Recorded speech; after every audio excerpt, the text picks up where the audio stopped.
Hello, and welcome back to the series on ego development theory. Today, we're going to tackle one of I think it's the most important stage out of this whole model. I think it's the most important stage because it's the most statistically significant. There are most adults, I think, are in this stage that we're going to talk about today. It is called the achiever stage or the self-determined stage. We've looked at previous stages in previous episodes. So if you want to check those out, feel free to check out my channel and the playlist that I made for this series. The achiever is a little bit different from the previous stages. He is more rationally competent and an independent adult.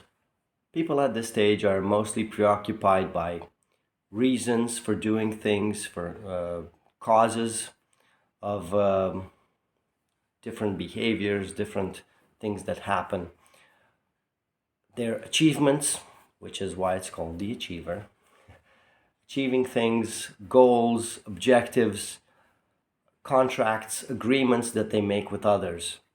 They are quite rational, analytical, conscientious, and successful in a way, and competent. They have, most of the times, they have high self-esteem, and they appreciate complexity in a conceptual kind of nature.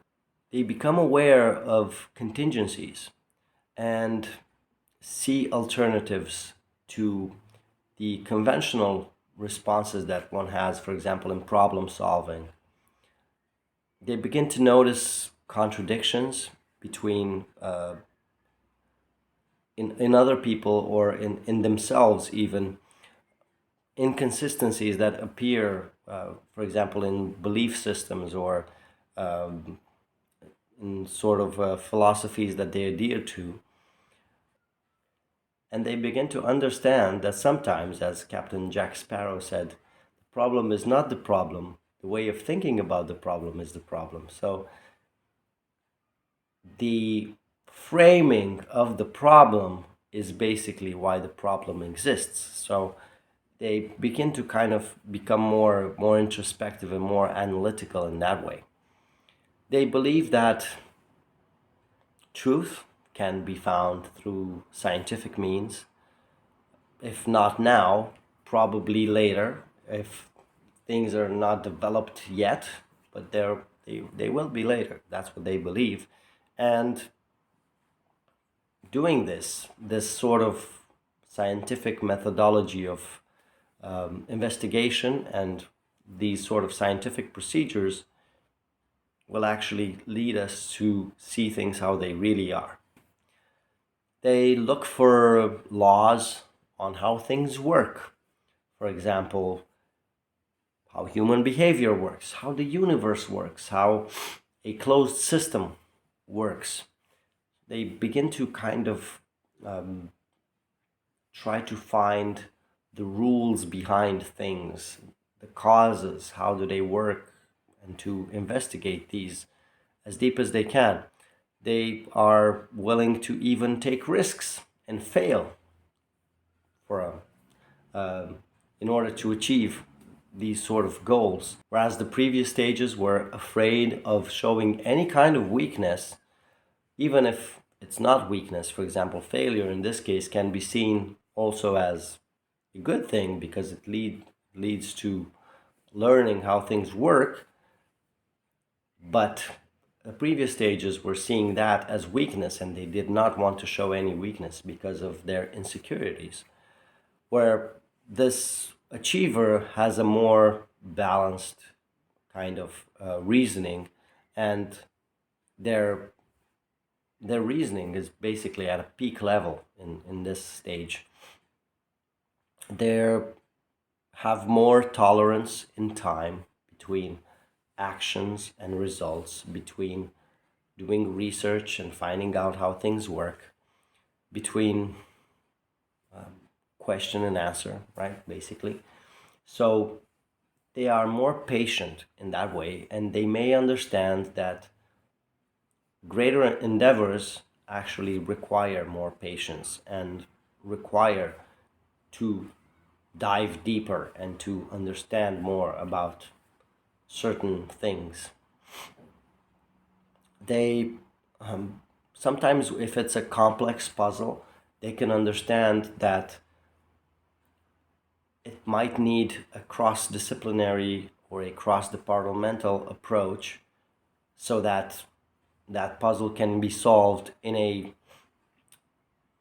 timely fashion or in a more right way of doing things. Achievers and the stages beyond achiever recognize that making distinctions between things, more complex distinctions, means it is an aspect of expanding one's mind, and they can create complex theories to learn complex topics, but it is done from more of an external point of view. They can learn without actually transferring the concept itself into their interior life, like I've mentioned, for example, in the introduction video. If you've seen that, we've talked about aboutism, which is, you know, so this is the stage where this kind of concept appears, where they know a lot about a subject, but it's not integrated. So integration is basically taking some knowledge and incorporating it into your way of living or into your experience. Like, the difference would be from me reading how to start a car, for example. 1, you open the door. 2, you sit. 3, you close the door, you take the key, you put it into the ignition, you press the clutch, spin the key until you feel resistance, then you spin it a little more and you hear the ignition sounds. It has to be in first gears. So things like that, you know how you can read it step by step and you can have the knowledge memorized, but until you actually do it 1 time, 2 times, 3 times, 5 times, 100 times, you cannot really integrate it. That's what I mean. What they do appreciate is intellectual prowess. They appreciate memory and complexity of arguments rather than a more holistic view. They don't really understand the earlier perspectives that we've spoken in the earlier episodes, and they believe that, again, like the previous stages, they believe that if more people were like them, the world would be a better place. In contrast to the other stages, they now have loyalty to a chosen belief system or philosophy or ideology rather than the proponents of it. So, for example, there are a lot of atheists that are in this category, in this achiever kind of stage. And while they do not idolize other atheists or other proponents of atheism, for example, Richard Dawkins or other Sam Harris or what have you, they understand that the ideology is more important than the proponents, and they strive to understand the ideology and to know the ideology and to resonate with it rather than with the person. For convincing others, they use rational arguments and evidence rather than putting people down or belittling like the expert people at the expert stage usually do. They have strongholds in rationality and being progressive, being positive. Reductionism is also a thing that they really, really appreciate, and they're in love with the hypothetical and a little bit idealistic kind of view of society. For them, not knowing or not trying to figure things out, that's not an option. So if they realize that they lack knowledge in any sort of area or field, They will either strive to learn it or put their trust in others who have knowledge in that specific field. They are interested in learning more and in analyzing things. They rely not on conventional approaches. They're kind of skeptical of them as compared to the experts before who were taking this as a, for example, the knowledge that they learned was more from an authority point of view. Oh, that person wrote it and he's an authority in the field, so I should believe him. And it is true because that's what they say. Whereas the achiever has a more skeptical view in that sort of sense. They're skeptical to conventional approaches. Now they're able to prioritize among tasks and different steps in a process in a much better way than the expert used to do. And they're more concerned with motivation and reason for doing things rather than just doing them.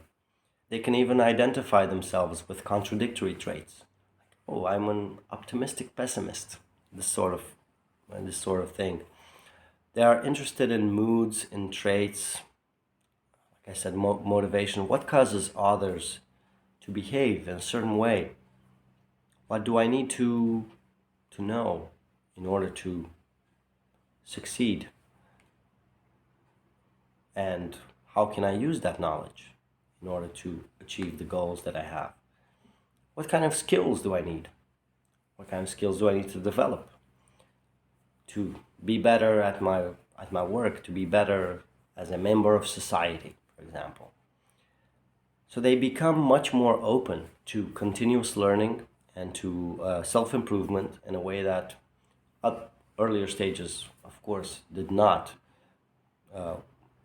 Earlier stages were not. And similarly to experts, when consulting people, they tend to ask a lot of questions. They have a greater ability to listen to the experience of others and to recognize and express complexity, conceptually speaking, and to refer to causes, to consequences, to priorities in a way never seen before. They use a lot of terms related to time, efficiency, planning, goals, future. These sort of terms are the the key the key terms for this sort of for the people at this stage. And they can describe themselves as complex psychological beings using a more differentiated vocabulary. The I statements that come up are more revealing, and often they contain an element of contrast, a little bit of self-criticism, as well as, for example, ownership or responsibility. They accept the facts that the external world is real, and they're a little bit blind to the nature of their acquired beliefs. They accept conventional science the way that it is and the fact that all problems can be solved with conventional science, if not now, later, like I said, in the future. Um, they do apply complex scientific analysis, but the underlying assumption of systems are rarely questioned. Knowledge, measurement, prediction are all taken for granted as a means to control, basically, to control nature, to control yourself, to control society. And this attitude changes dramatically with the move into the next stage, but we'll speak about that later. Um, they are more independent. They have self-authorship, even though this is an integration stage. As we've spoken in the introduction, there are two types of stages: integration or embeddedness, and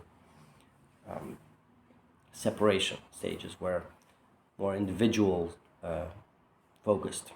So this is a group focused stage where the individual sees himself as part of a group, but now they are no longer that vulnerable to being accepted by the group and to be excluded. They see themselves as this more valuable. They recognize that not all goals are equally worthy of pursuing, as an expert would not, of course. They begin to explore this type of double loop thinking. For example, they make a plan where, okay, I will, for example, go to university, I will study, then I will get a job in this field, and then I will get, for example, I will open my own company and do this and that. In the meantime, I will also find a girlfriend, marry, and these sort of different sort of tracking of plans. However, after, for example, 2 years of university, they realize that this field is dying, for example. It's not a very profitable endeavor. Even though they like it, it's not profitable, or it's not something that they want to pursue for the future. So what they do is they change their plan in the middle of the plan. So they are fulfilling steps of the plan, but in the middle of their plan, they change it. So they do a double loop to actually move forward.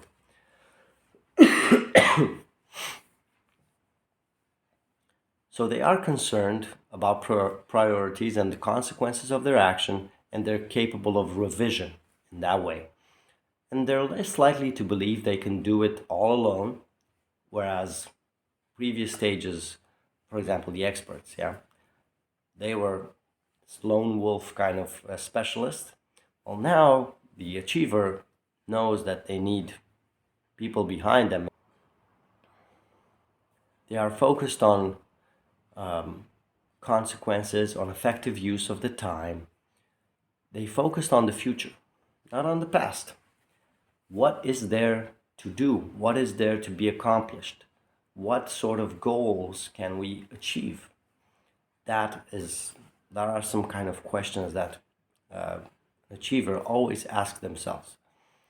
They begin to realize the importance of distinguishing between appearance and feelings, for example. So they know that someone might say something, but they don't mean it that way, or that someone appears to be happy, but actually inside they're depressed, or someone is feeling angry, but inside is actually they're projecting some feelings. So they understand much more of this sort of dichotomy, let's say, right, between what is presented outwards and what is inwards, right? What is inside the person, what they feel. So now they have the cognitive capacity to allow different variables to be separated and sorted around many criteria. So if I ask an achiever, for example, what is the best job this year?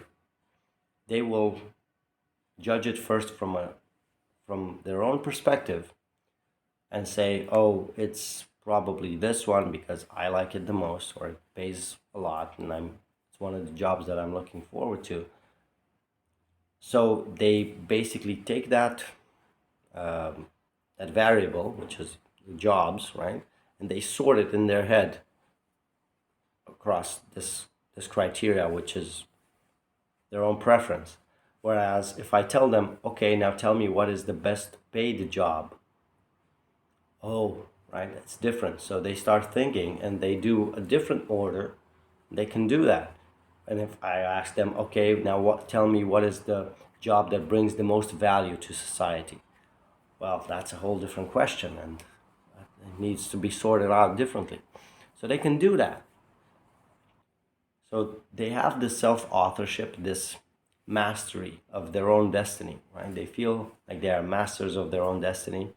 They are the captain of their own ship. And that comes with good things. They feel in control. They feel like they can do whatever they want. And they feel powerful in that way. However, it also has a little bit of a flip side on that coin. If things don't go according to their image, right, according to their vision, then they feel guilt. They feel guilty because they might think that they have not done their best. Even if the circumstances are external and everything happened, that everything that messed up their plan, they had no control over it, they still feel like maybe I could have done something. Maybe I could have prevented it in some way, and maybe I could have foreseen all these consequences. And how could I not do that? And they start beating themselves up and going on a guilt trip. They have this exaggerated sense of responsibility, and they're missing this sort of systemic view on reality. They see themselves as independent wholes, not as interdependent parts of multiple systems. Their social standards, they are internalized. They have different shoulds that they have from their previous stages, from their family, from their upbringing, from their professional context, and they start doubting those. They start questioning those things, which is a good thing. And they want to live according to their own ideas, not according to what other people tell them to do. They choose their own values that they find important. Like I said, they guilt themselves if they don't make the right choices or if they miss opportunities, for example. And self criticism at this stage may be quite severe. They can fall prey to this hypercritical, sort of neurotic self criticism because their plans are so high aiming and so single minded. And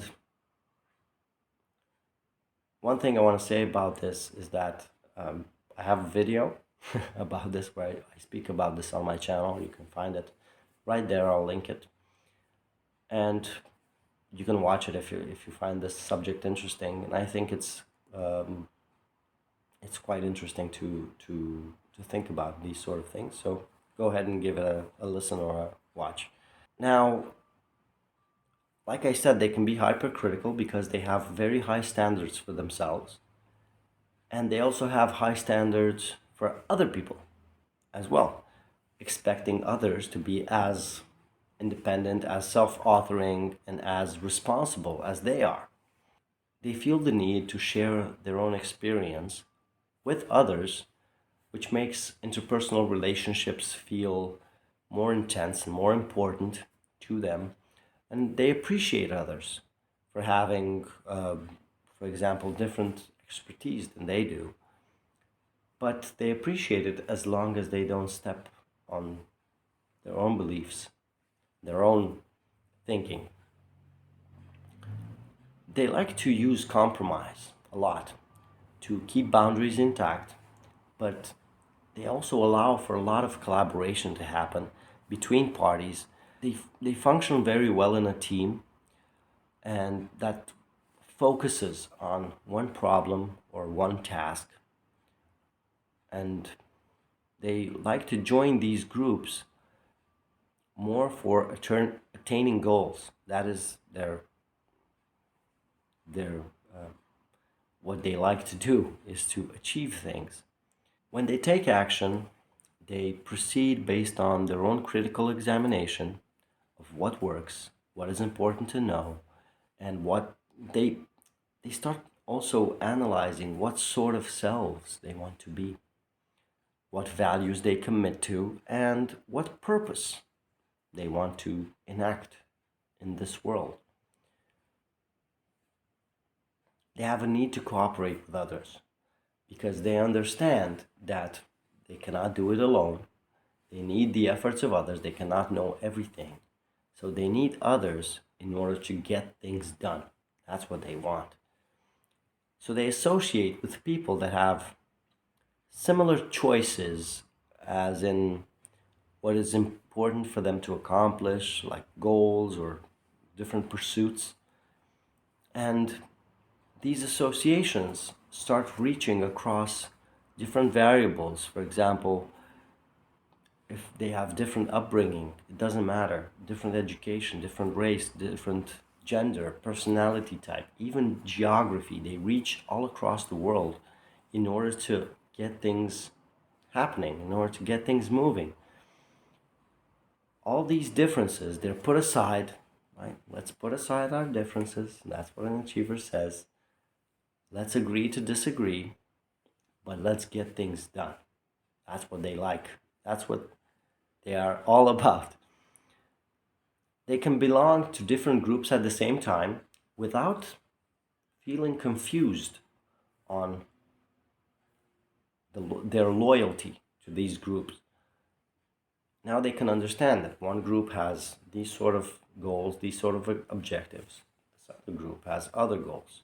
So I can be part of both groups, no problem. And in the group, they can adjust to either fit in or to take leadership, whatever is needed. What is important is to get things done with responsibility, with consistency, conscientiousness, and with expediency. They start thinking also about their legacy, what they leave behind in this world, and making a lasting contribution is what really matters to their self-image. They actually start envisioning the way that their effort and their actions and what they do is actually having an impact on the generation that comes after them. Most of the times they're quite serious, they're idealists, and they have an enthusiasm towards action. But this drive to succeed, this drive to achieve, can very much lead to a little bit of an overextension and exhaustion from a physical and mental kind of point of view. Compared to experts who were very focused on themselves and would take back tasks if they choose to delegate, they would take it back because they know they can do it better. The achievers don't do that. They are quite good at delegating.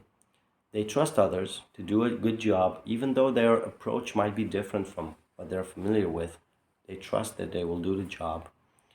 And they are now capable of balancing the need for effectiveness, their desire for efficiency. So they know that in order to get this thing done in time, I actually need to trust others because I cannot do it all by myself. That's not efficient.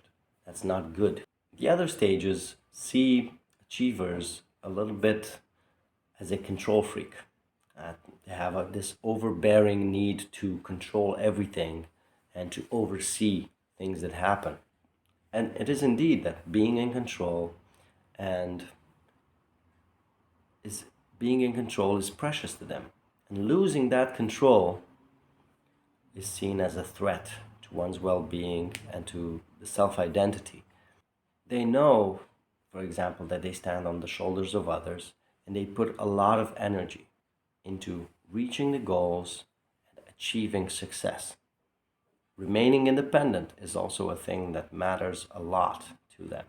You can imagine for achievers that are at the end of their career how much of a challenge this is.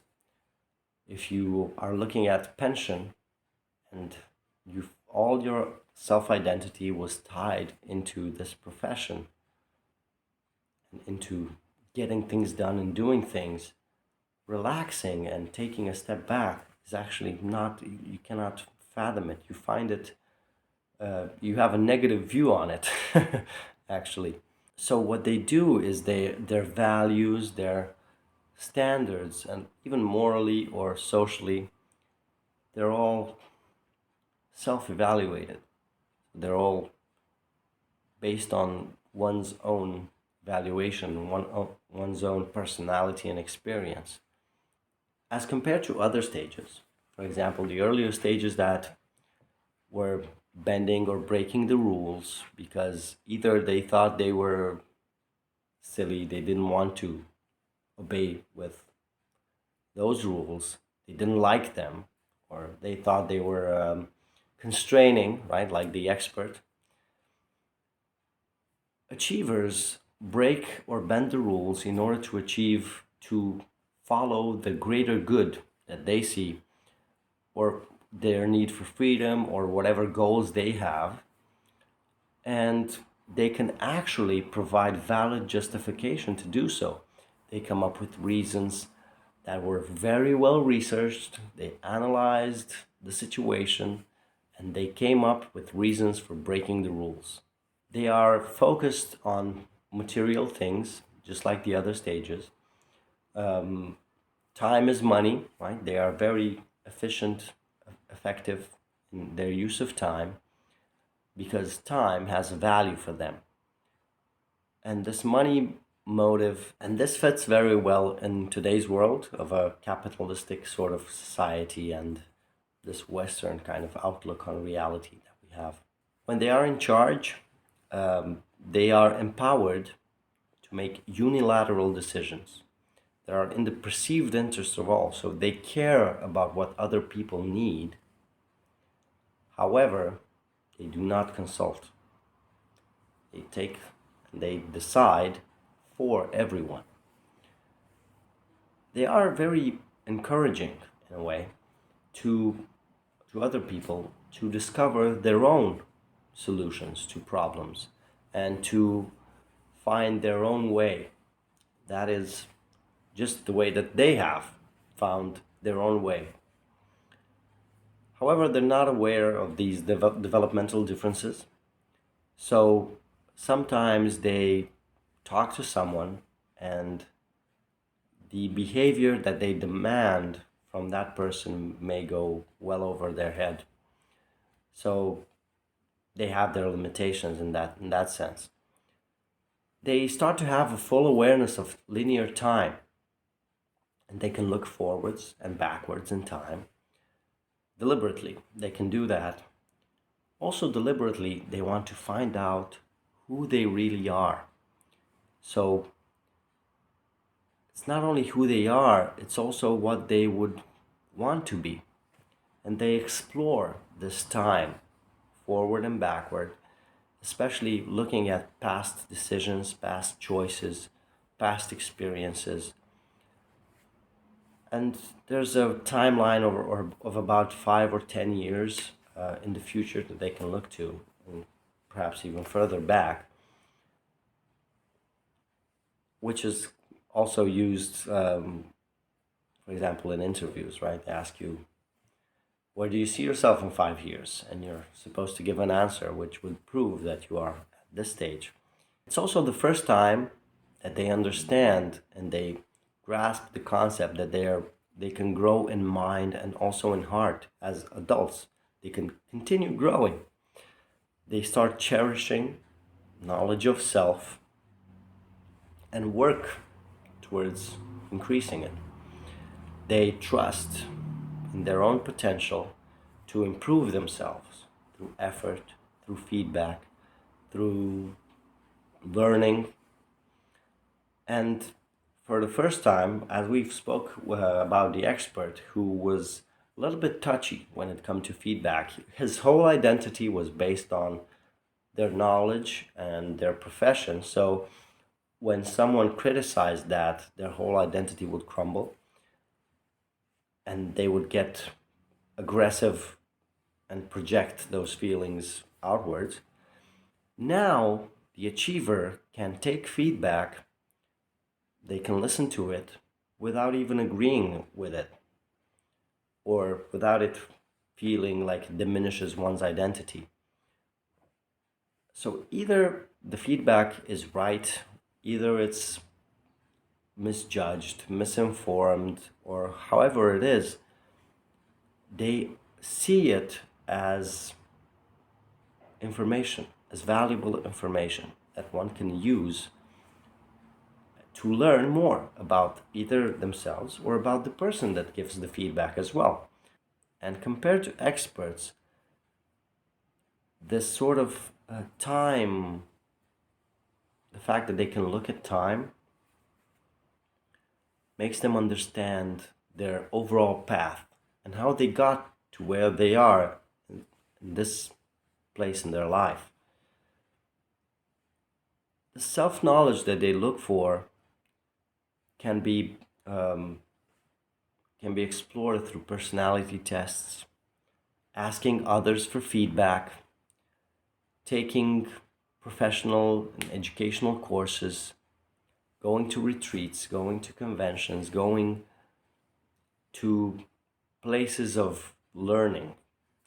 Whereas previous stages, if there were any feelings, or as a defense mechanism, any feelings, any um, things that did not understand, that did not fit into their worldview, they would deny it or project on it. This stage actually starts exploring those things.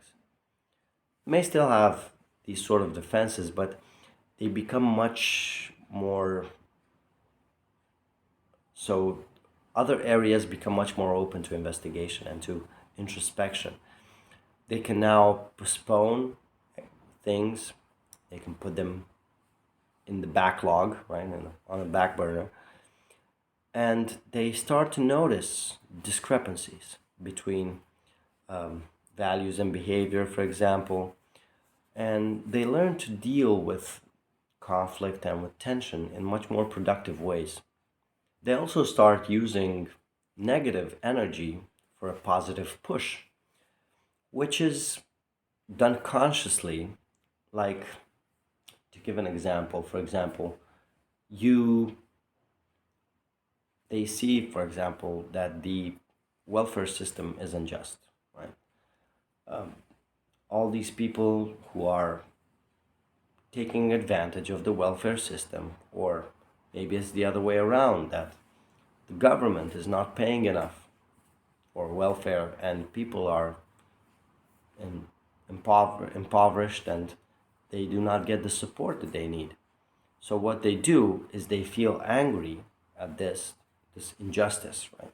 Feel angry, they feel sad, all these negative kind of emotions.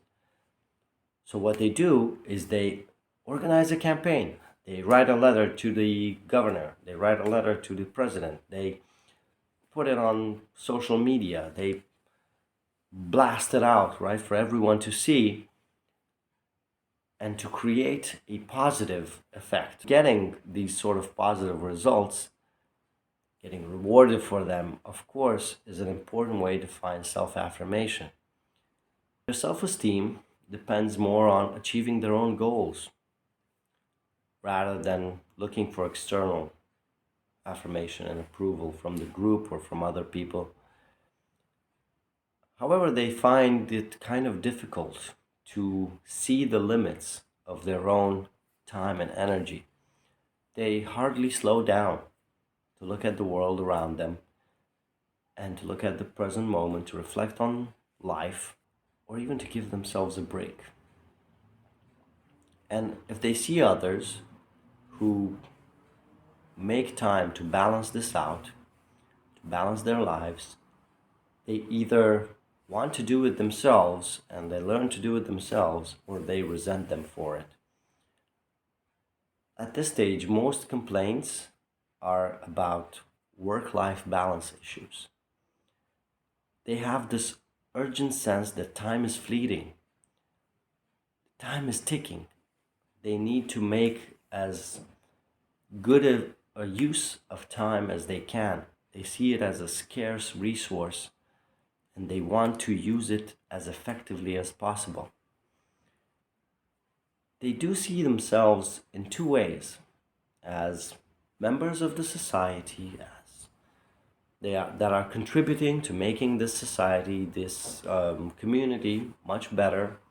They're contributing, providing value, but they're also seeing themselves as separate individuals that have their own lives, that are responsible for their own tiny square. They start appreciating the importance of communication and of expressing oneself. So they have a lot of defenses that are based on intellectualization, rationalization, on the suppression of the shadow, and a lot of criticism. But they do focus on the positive. What can be done, right? They do not dwell on problems. They do not dwell on difficulties. They take every opportunity that arises, and if they don't, they become guilty. They become so this depression is a form of guilt in this state for not having fulfilled their goals, their ideals. Sometimes they even lose the sense of being able to achieve things. More depressive feelings come from the loss of control and autonomy, and they fear more than even experts being dragged back into the conformist kind of frame of mind and its dependency and submission. They make sure they are not pulled back, they are not used by someone else and subsumed in one's scheme of different goals that they might have.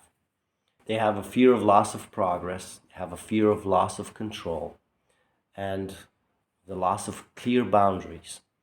And those are overcome with actions and moving forward in a relentless manner. They overestimate their own efforts and their own time, their own energy that they have, and the control that they have over people, and also the control that other people have. That was the achiever stage. I hope you found this video interesting. I hope you found it insightful.